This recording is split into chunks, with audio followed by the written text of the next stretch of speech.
Iggy! This is our little Iggy. He's got lots of doggy toys that are usually all over the floor, and we've been keeping them in this sort of cat condo in the corner that we would like to replace with a cabinet. Here's the cat condo. These are plans I drew up for a cabinet that has curved sides that are accomplished by cutting a thin kerf, series of kerfs. I had to experiment with how deep to go. And if you get them just the right depth, leave one ply of plywood intact and then glue it up. This is the test.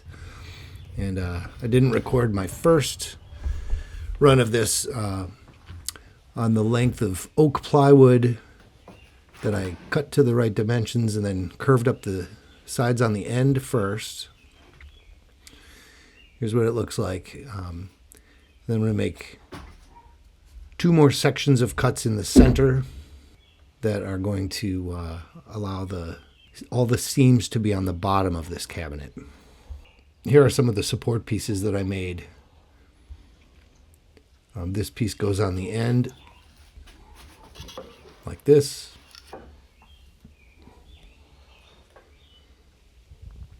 And here are the internal blocks that get clamped and can hold the 90-degree angle.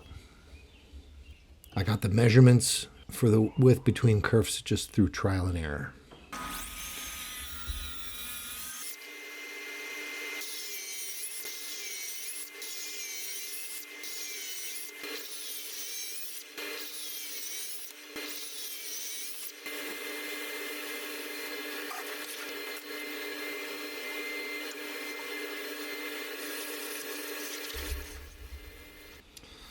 I did manage to get a shot of doing this bend. This was pretty exciting. I did several iterations of sort of testing, propping this up, doing some version of dry fitting before spreading the glue.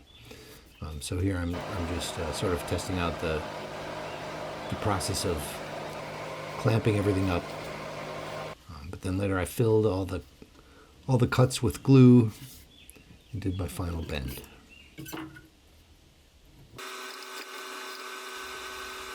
So clamping everything up here.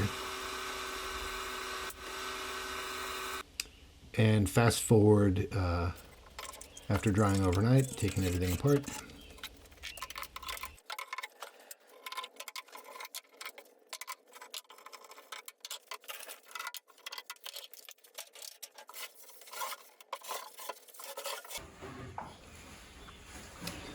Now to cut the front and back to shape, I'm just tracing the inside shape here. I don't know if you can notice, but I had cut a rabbet or a groove out of the back edge of the cabinet. So there are slightly different sizes for the front and the back. For the door in the front is going to fit within the entire cabinet, and in the back it has to rest against the stop. And here I'm just cutting it and sanding it down. And here is a dry fitting of the back.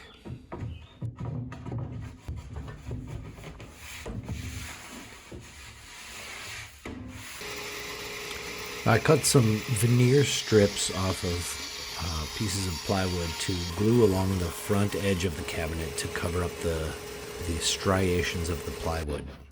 This is a corner piece gluing on, and then just use a router to trim this all to match the dimensions of the wall of the cabinet.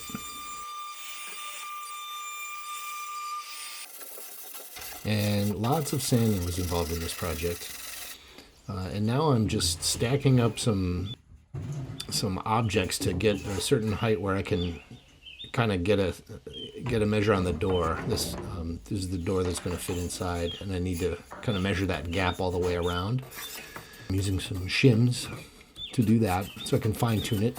And then I'm going to cut slats. I cut a bunch of slats off of a pine board, spaced them out.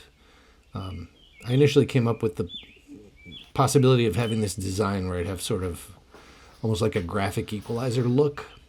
And I was going to sort of recess each of the little in-between pieces, but I decided not to go with that ultimately. Here's just adding the legs to get a sense of the height. Make sure that this is the way I want them to go.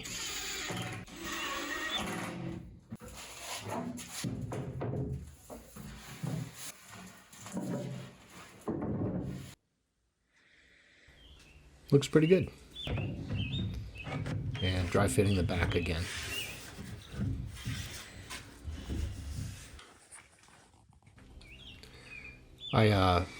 I fine-tuned the spacers in between to get a really even space between the slats. Oh, and here's an important thing. I made this mock-up just to see how the mechanism would work. So this is sort of the hinge and gas spring, and then I'm paying attention to the bottom edge there, making sure I get the dimensions right. For if this is going to swing open, I want to make sure it clears the bottom of the cabinet. So based on that model, I made a little block, screwed it in. I ended up having to reposition this a couple times, but each time I filled up the screw holes. And so I get my measurements, I transfer them onto the front door, to the back of the door. So that took a little fiddling. I decided to take a scrap to make a physical test and just make sure that the door would swing out along the bottom, that it wouldn't catch. So here are the pins inserted into the little blocks. And then I've tipped it on its side and I'm adjusting the measurements. I'm just doing all kinds of trial and error. I want that angle to be such that it holds the door at the right angle open when you open the door. And he's putting in these pins. These are spring loaded, and they can retract and hold their retracted position, which makes it easier to insert and remove the door. And then that pin comes out further. Now here I cut a little block, drilled some holes with a Forster bit, and inserted some magnets with some epoxy, and I glued that up above. That's the stop on the top inside edge of the cabinet. So then all I needed was a really thin metal piece on the inside edge of the top of the cabinet to hold it closed magnetically. Here's the function of the door. I haven't added the gas springs to sort of slow the door so it doesn't jam open. Here I'm taking a pencil and just scribing the edge. I decided I needed a little more, like just an even gap all the way around, so that just was some sanding down the edge. Here I'm fine-tuning the length and shape of these, of the slats. So along the corners especially, I had to line everything up and then took the edge pieces down with the disc sander. And here's more sanding. Sanding. I was a little concerned that all the glue over squeeze would look nasty. It ended up looking not too bad. And after measuring again based on the mock-up that I had made, I'm putting in the gas springs. And starting with that smaller piece that I used to test this mechanism, I marked everything out, and then I just transfer those markings to the actual door. So it was just kind of a tedious trial and error process. So rather than try to recreate how that worked on video, I think you get the idea. And so here's with the gas springs in the door. At this point, I'm just hoping that all the added weight from adding the slats isn't going to totally mess this up. Turned out okay though. And I'm staining. This is the back. I don't think this is the door, but the back inside of the cabinet. I really decided not to do much staining. I think I stained the door itself, but not the slats. Initially, I had this idea that I would sort of make like a compression wave with varying spaces in between the slats, but ended up not doing that. Just kept it all straight up, evenly spaced. Here's me actually gluing it up. This all worked out pretty well, considering. It was a little nerve-wracking because you kind of get one shot to do it right. I actually did a dry run of this, and everything flew out of those clamps, so I had to do it again. Now, I left the 3 centermost pieces unglued, but just nailed them in. And the reason was I had to figure out a handle system. This is a mock-up of the handle system I landed on. You can kind of see there how the three middle pieces have that sort of notch, just a 45-degree notch cut.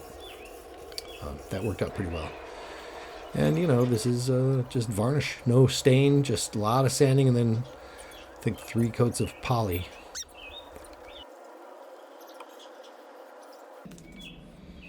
When I shrink wrap the brush there to be able to use it several days in a row. That worked really well, actually.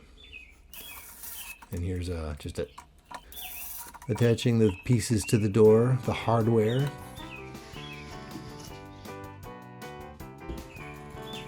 And this is with the cabinet in place.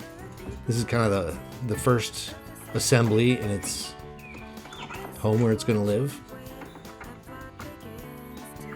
And so to attach and remove the door, it involves retracting those spring-loaded pins, but also just a single screw that attaches the gas spring to its bracket on the door. And there you go. Turned out pretty well, I think. If you're a storyteller, you might think you're without responsibility, and you can lead your characters anywhere you want. You have immunity.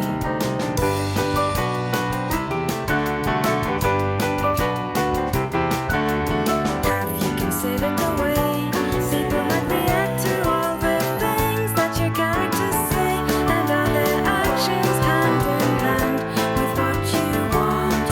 Are you sick? Are you crippled insane? Expressing the desire